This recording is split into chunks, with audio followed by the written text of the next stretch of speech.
Assalamualaikum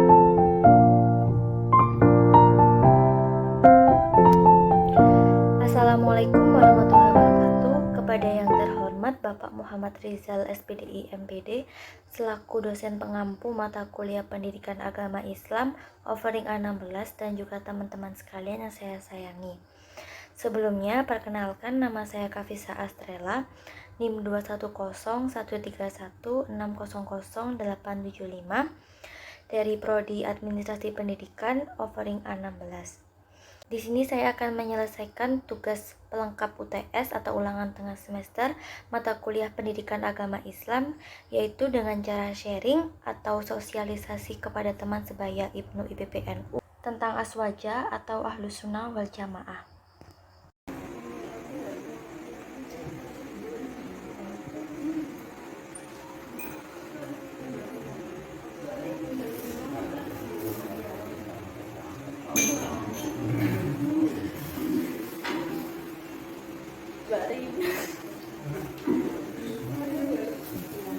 Jadi saya akan menyampaikan materi pertama dari Pakesta yang sudah diikuti dari perwakilan satu sampai 10. Materi yang pertama yaitu Ahlus Sunnah wal Jamaah yang disampaikan oleh Ustaz Muhammad Said.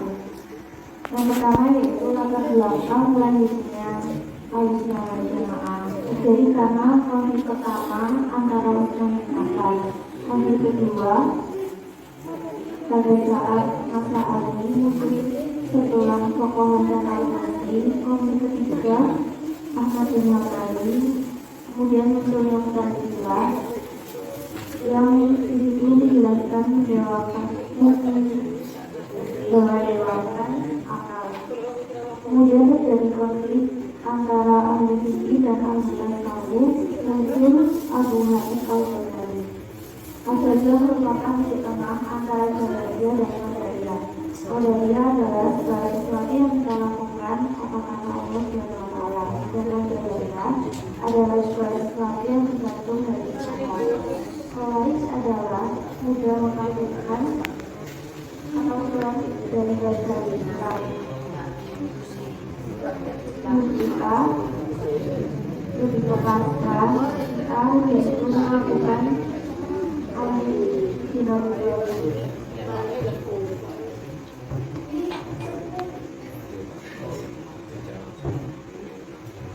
Aswaja tidak terkeluar dan sesuai dengan maksudnya yaitu teologi ilmu Tuhanan atau tauhid. Tokohnya yaitu Abu Hasan al-Asy'ari, Abu Bakar al-Maturidi. Kemudian di Aswaja dan sisi yang menganutkan mazhab yaitu Hanafi, Maliki, Syafi'i, dan Hambali. Sedangkan pada tasawuf ada dua tokoh yaitu Abdul Qasim al-Junaidi dan Abu Hamid al-Ghazali. Cara untuk menerapkan aswaja dalam keseharian ada 4. Yang pertama tawasul, yaitu dengan cara membela tidak terlalu fanatik.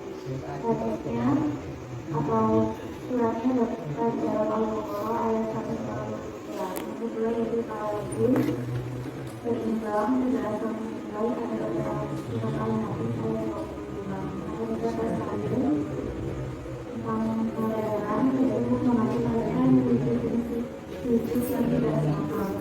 Ada dalam surat Al-Baqarah ayat 44 dan yang terakhir tinggal berdiri tegak dan berlaku adil yang dijelaskan dalam surat Al-Baqarah. Jadi kesimpulannya, aswaja merupakan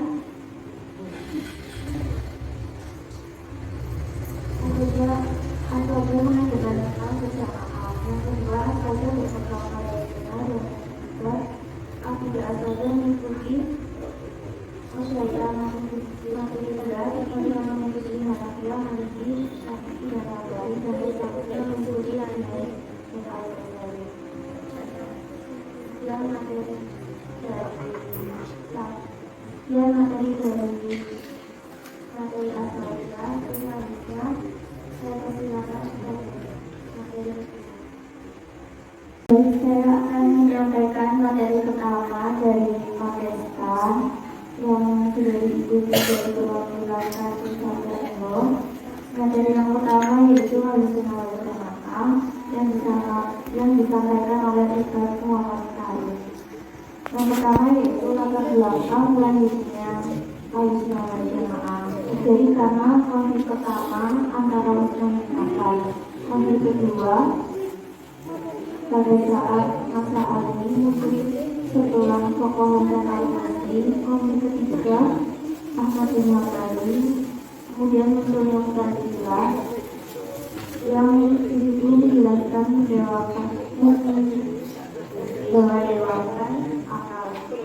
Kemudian terjadi konflik antara al-Masih dan al-Tasawuf muncul Abu Hanif al-Ghazali. Al-Ghazali merupakan di tengah antara Jabariyah dan Qadariyah.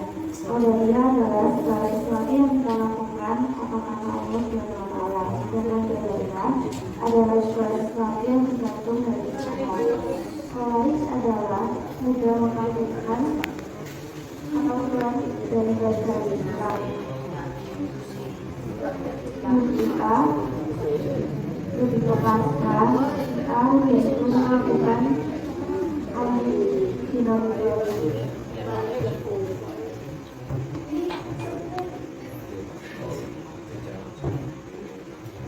Al-Ghazali tidak terkeluar dan mulai ke dalam. Contohnya yaitu teologi ilmu ketuhanan atau tauhid. Tokohnya yaitu Abu Hasan al-Asy'ari, Abu Bakar al-Maturidi. Kemudian di Al-Qaeda dan Sufi yang menganutkan mazhab yaitu Hanafi, Maliki, Syafi'i dan Hambali. Sedangkan pada tasawuf ada dua tokoh yaitu Abdul Qasim al-Junaidi dan Abu Khalid al-Ghazali. Cara untuk menerapkan asal di dalam usaha ada empat. Yang pertama tawasul, yaitu dengan cara memilah tidak terlalu fanatik. Hadisnya atau suratnya dapat dalam Al-Baqarah ayat 149. Yang kedua yaitu tawasul, berimbang tidak asal menilai ada dalam surat Al-Hadid ayat 25. Yang ketiga tawasul tentang kebenaran yaitu mengatur mereka yang menuju prinsip yang tidak sama. Ada dalam surat Al-Baqarah ayat 44 dan yang terakhir tinggal berdiri tegak dan berlaku adil yang dijelaskan dalam surat Al-Baqarah. Jadi kesimpulannya Al-Qaeda merupakan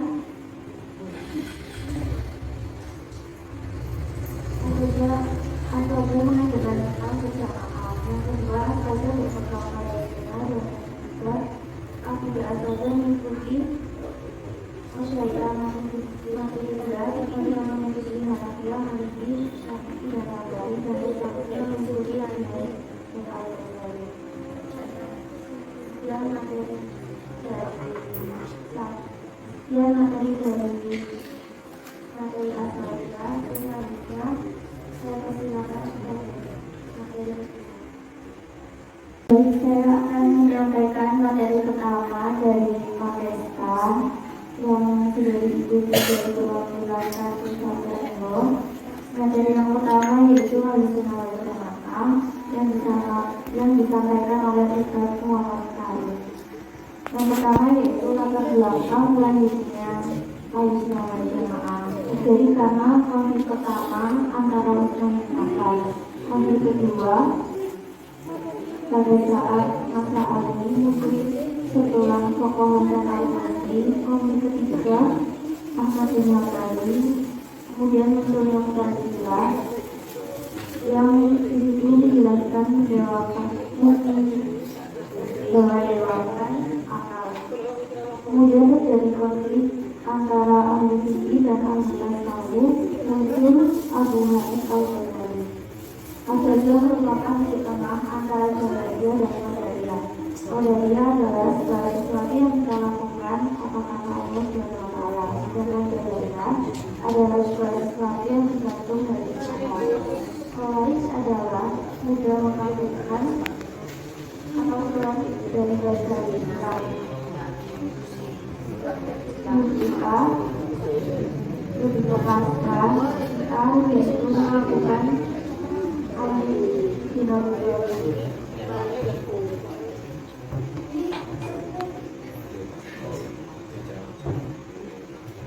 Asalnya tidak tekstual dan sesuai dengan contohnya yaitu teologi ilmu Tuhanan atau tauhid. Tokohnya yaitu Abu Hasan al-Asy'ari, Abu Mansur al-Maturidi. Kemudian biasanya dari sisi yang menganutkan mazhab yaitu Hanafi, Maliki, Syafi'i, dan Hambali. Sedangkan pada tasawuf ada dua tokoh yaitu Abdul Qasim al-Junaidi dan Abu Haris al-Ghazali. Cara untuk menerapkan asal di dalam keseharian ada empat. Yang pertama tawasul, yaitu dengan cara membelah tidak terlalu fanatik. Hadisnya atau suratnya dapat dalam Al-Baqarah ayat 1 Yang kedua yaitu tawasul, seimbang tidak asal menilai ada dalam surat Al-Hadid ayat 25. Yang ketiga tersalir tentang toleran, yaitu mengaji mereka menuju prinsip khusus yang tidak sama. Ada dalam surat Al-Baqarah yang berkata yang terakhir tinggal berdiri tegak dan berlaku adil yang dijelaskan dalam surat Al-Baqarah. Jadi kesimpulannya, saja merupakan saja mengajarkan tentang kesamaan. Yang kedua, saja berpegang pada benar. Yang ketiga, tidak saja mengikuti masyarakat yang ketiga seperti yang mengikuti Hanafiya, Maliki, Syafi'i, dan Hambali, dan yang mengikuti Al-Ghazali dan Al-Ghazali.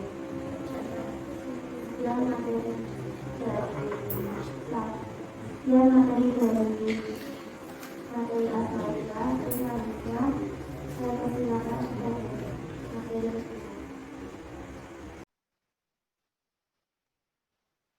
Untuk memperjelas materi yang sudah saya sampaikan, saya akan menyampaikan kembali tentang materi tersebut. Ahlussunnah wal Jamaah. Ini ada 3 pokok sebab yang akan dibahas. Yang pertama yaitu pengertian, yang kedua yaitu sejarah, dan yang ketiga yaitu dalil. Pengertian. Secara etimologis, kata Ahlussunnah wal Jamaah adalah nama yang tersusun dari 3 kata. Yang pertama yaitu ahl yang berarti keluarga, pengikut atau golongan. Yang kedua sunnah yang berarti segala sesuatu yang telah diajarkan oleh Nabi Muhammad SAW. Yang ketiga yaitu jamaah yang berarti mayoritas kaum muslimin atau al-sawat al-azam. Rasulullah SAW menerangkan bahwa ketika terjadi perpecahan nanti, kaum muslimin hendaknya mengikuti jamaah atau kelompok mayoritas. Dalam hadis lain, kelompok selamat itu ditafsirkan oleh Rasulullah SAW dengan dia yang sesuai denganku dan sahabat-sahabatku, ana alaihi wa ashabihi. Dan dalam hadis lain pula, kelompok selamat tersebut ditafsirkan dengan kelompok mayoritas atau al-sawat al-azam. Ahlussunnah wal Jamaah merupakan nama yang telah dikenal sejak masa sahabat Nabi SAW, di mana pada paruh kedua abad Hijriah. Kira-kira pada akhir generasi sahabat Nabi SAW, setelah munculnya kelompok-kelompok yang menyimpang dari ajaran Islam yang diajarkan oleh Rasulullah SAW, seperti kelompok Khawarij, Qadariyah, dan lain-lain. Maka sebagai manifestasi mengikuti pesan Rasulullah akan memegang teguh sunnah beliau dan mengikuti ajaran mayoritas kaum muslimin, nama Ahlussunnah wal Jamaah mulai diperkenalkan dan menjadi populer di kalangan masyarakat. Sementara pada generasi masa tabi'in atau generasi setelah sahabat dan generasi berikutnya, nama Ahlussunnah wal Jamaah semakin populer. Nama Ahlussunnah wal Jamaah diriwayatkan dari banyak ulama terkemuka, di antaranya itu yang pertama Khalifah yang saleh Umar ibnu Abdul Aziz. Dalam risalahnya yang membantah ajaran Qadariyah telah memberikan penjelasan tentang akidah Ahlussunnah wal Jamaah. Yang kedua yaitu Al-Hasan ibnu al-Yasar al-Basri. dalam satu keterangannya tentang posisi Ahlussunnah. Yang ketiga yaitu Muhammad Ibnu Sirin yang pernah mengatakan, para ulama dulu tidak pernah mempertanyakan tentang sanad, akan tetapi setelah terjadi fitnah, mereka menuntut adanya sanad. Maka apabila sanadnya dari Ahlussunnah, mereka menerima hadisnya, dan apabila Ahlul Bid'ah, mereka menolak hadisnya. Yang keempat yaitu Sufyan Ibnu Sa'id Al-Sawri yang pernah berkata, saling pesan-memesanlah kalian agar berbuat baik dan bersunnah. Mereka memberikan identifikasi bahwa secara faktual Ahlussunnah wal Jamaah adalah kelompok yang pertama dalam bidang fikih mengikuti salah satu mazhab yang empat, yaitu mazhab Hanafi, Maliki, Syafi'i, dan Hambali. Yang kedua yaitu dalam bidang akidah mengikuti mazhab Abu Al-Hasan Al-Asy'ari dan Abu Mansur Al-Maturidi. Yang ketiga yaitu dalam bidang tasawuf mengikuti mazhab Al-Junaid Al-Baghdadi dan Abu Hamid Al-Ghazali. Yang ketiga itu dalil ajaran Islam dalam pandangan mayoritas kaum muslimin atau al-sawat al-azam atau istilah jamaah terdiri dari tiga unsur yaitu fikih, akidah, dan tasawuf. Karena pembahasan dan pembicaraan mereka ada kalanya mengenai yang pertama amal ibadah, ditambah dengan hukum-hukum yang berkaitan dengan harta benda, pernikahan, dan perlindungan darah yang menjadi materi bidang studi Islam. Kedua yaitu pokok-pokok keagamaan seperti arti syahadah, keimanan kepada Allah, para malaikat, kitab-kitab Allah, para rasul, hari akhir, dan ketentuan Allah, baik dan buruknya yang menjadi materi bidang studi iman. Yang ketiga yaitu mengenai ma'rifat, muamalah, dan amaliyah batin seperti tawakal, ridho, sabar, dan lain sebagainya yang menjadi materi bidang studi ihsan. Hadis memuat tiga perkara yang menjadi pilar agama Islam, yaitu iman, ihsan. Hadis tersebut juga memuat tiga macam ilmu pengetahuan, yaitu ilmu fikih, tentang pengetahuan tentang hukum syariah yang praktis yang menjadi kewajiban kaum muslimin. Yang kedua ilmu tauhid, yaitu pengetahuan tentang hal keimanan dan kepercayaan kaum mukallaf, yaitu hal-hal yang berkaitan dengan ketuhanan, kenabian, dan syafaat atau hal-hal yang ditetapkan dengan Allah oleh dalil nakli dari Ahlussunnah dengan sumber Al-Quran dan Al-Sunnah. Yang ketiga yaitu ilmu tasawuf, yaitu pengetahuan tentang akhlak hati, baik akhlak yang sebagai penyelamat yang harus menjadi hiasan tiap hamba, maupun akhlak yang dapat mencelakakan yang harus dihindari olehnya. Kemudian dari hal tersebut diklasifikasikan menjadi tiga bab, yaitu bab ilmu fikih, bab ilmu akidah, dan bab ilmu tasawuf.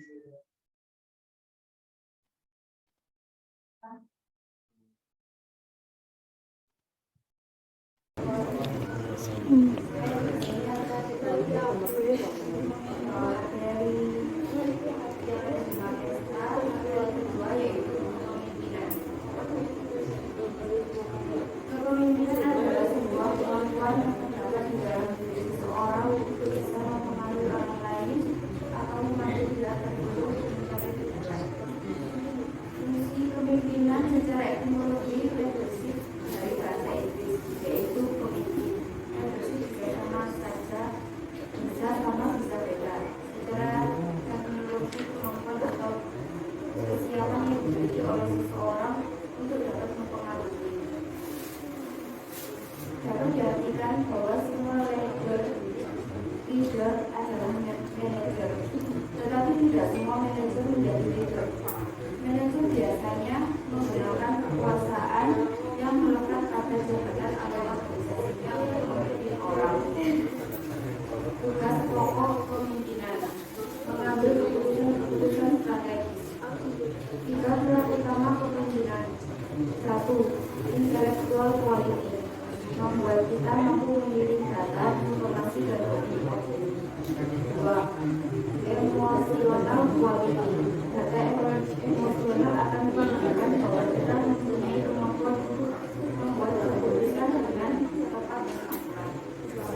Dalam kamus intelektual, kita Udah kan? pada keilmuan dan standar pembayaran dalam ranah emosional pertanggungjawaban kita kepada manusia Indonesia lainnya terkait sebagai manusia. Dalam kasus spiritual, yang menjawab akan kita seterusnya mati dan menghadapi kekuasaan. Konsep kepemimpinan, kekuasaan, kewibawaan, kemampuan. Dengan demikian, pemimpin bukan pemimpin saja. Psikologi kepemimpinan. 1. Karismatik, 2. kooperatif, 3. liberal, 4. Kayak jaga aku. Sifat-sifat seorang pemimpin. Dia berdoa kepada Allah Subhanahu wa Ta'ala, artinya setia dari kewibawaan, penuh energi dan inisiatif, tidak emosional, simpatik, percaya dan bersyukur, cakap, punya akal, terampil, bersuka, tidak boleh menunda pekerjaan, selalu siap mental berprestasi, dan tumbuh baik. Sifat dari Nabi Muhammad SAW yang dikenal sebagai pemimpin. 1. Sijil, artinya benar. 2. Amanah, artinya berkepercayaan. 3. Tabligh, artinya menyampaikan. 4. Tawakkul, artinya bertawakal. Tapi dari pemimpin adalah mengamalkan apa yang diyakini. Mengatasi cara supaya hidup dengan mata semangat, penampilan berani, pembinaan diri. Sekian dari saya. Wassalamualaikum warahmatullahi wabarakatuh.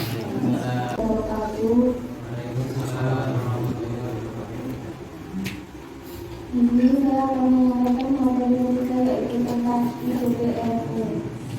IDPNU adalah Ikatan Raja Putih Nahdlatul Ulama yang lahir di Malang 2 Maret 1955 atau dijelaskan Prefeksi 1978 Masehi. Yang mendirikan IPCNU adalah Haji Umar Samsudin.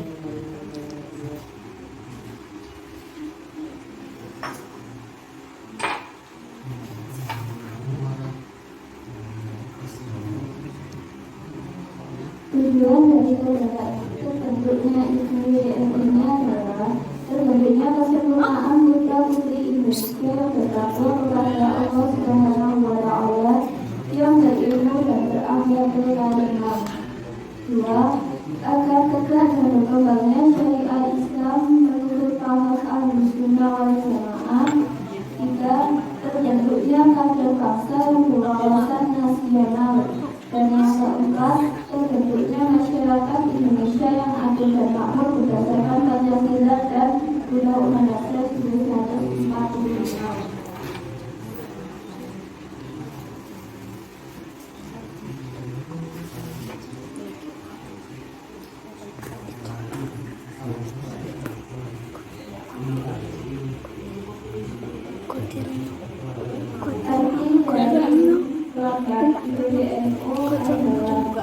Hijau berarti syukur atau kesyukuran, kuning kemakmuran, putih kesucian. Garis 6 berarti rukun iman. 3 titik simbol besar, dosa besar Nabi Muhammad. 4 bintang kanan, protokol muslim. 2 aksa, menulis atau ilmu. 2 buku Al-Quran dan Al-Hadis. 5 perkulian. 5 titik rukun Islam. 7 sisa rukun. Sekian dari saya. Assalamualaikum warahmatullahi wabarakatuh.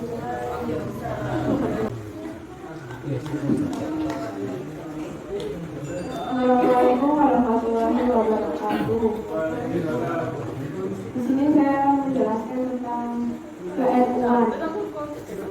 Allah mengambil Tuhan yang dijadikan dari Allah Subhanahu wa Ta'ala.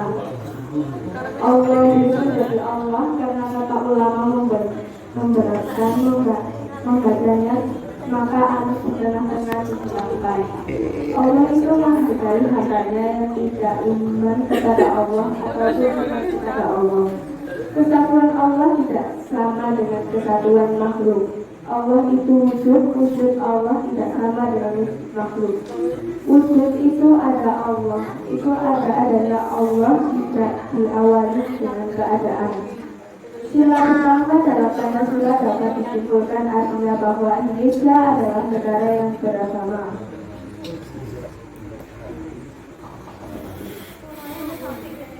Kemanusiaan yang adil dan beradab, kemanusiaan manusia yang memanusiakan manusia beradab, persatuan terwujud ketika kedua sila sebelumnya bisa diterapkan dalam dan dilaksanakan.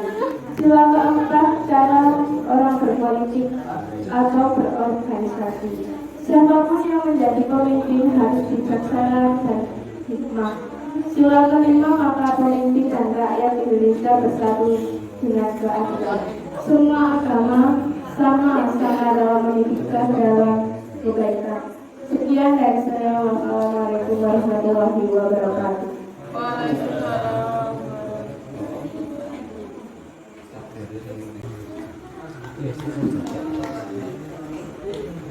Assalamualaikum warahmatullahi wabarakatuh.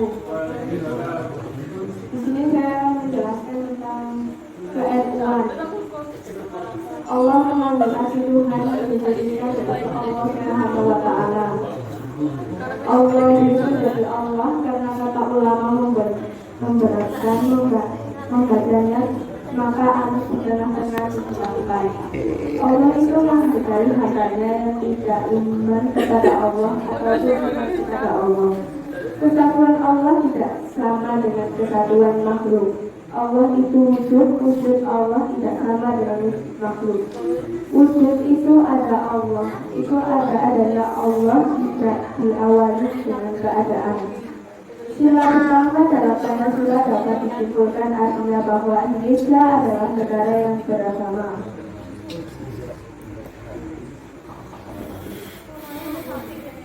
Kemanusiaan yang adil dan beradab, kemanusiaan manusia yang memanusiakan manusia beradab, persatuan terwujud ketika kedua sila sebelumnya bisa diterapkan dalam dan dilaksanakan.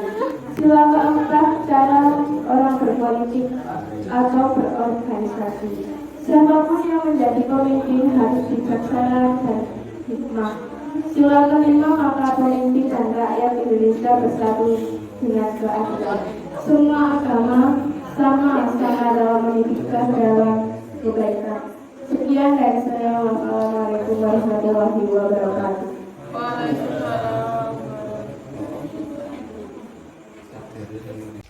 Sekian video pelengkap dari saya. Bila ada kurang dan salahnya saya mohon maaf. Wassalamualaikum warahmatullahi wabarakatuh.